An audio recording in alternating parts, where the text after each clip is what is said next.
Мөслимдә әлеге көн икенче тапкыр зурлап билгеләп үтелде. Тантаналы чара сугышчан һәм хезмәткә адам мемориаль комплексында узды.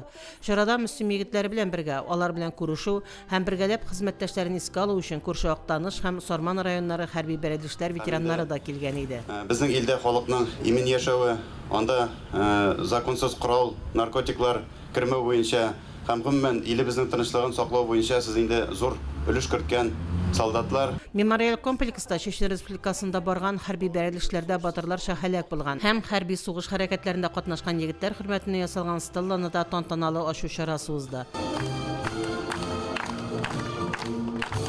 Хәрби хәрәкәтләрдә катнашучыларның район иҗтимагый оешмасы җитәкчесе Айдар Гыйбадуллин сәламләү сүзендә яңа стелланы төзүдә һәм урнаштыруда катнашкан һәр кешегә рәхмәт сүзләрен җиткерде.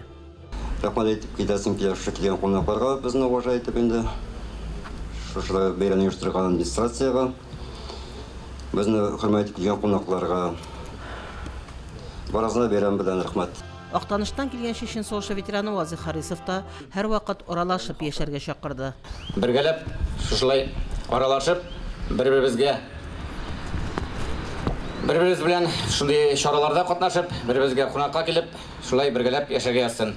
Стелланы каплаган япма ачылгач, хәрби хәрәкәтләр ветераннары һәм чарада катнашучылар чәчәкләр салдылар. Актаныштан килгән Чечен сугышы ветераны Айнур Касыймов һәм яшь җырчы Рөстәм Газизов үзләренең җырларын бүләк иттеләр. Мин башта армияда служить яшь ягадан соң милиция хезмәте, милициядән соң безне Чечняга җибәрделәр. Чечняга үдебез, монда командировкага җибәргәннәр. Бу госпитальдә яттым идем, Красноярга эләккәч. Үдебезнең нигә инде. Анда үлгән малайлар булды инде. Нәмә шәтәсең, тормыш һәрбер кешегә үде язган бит.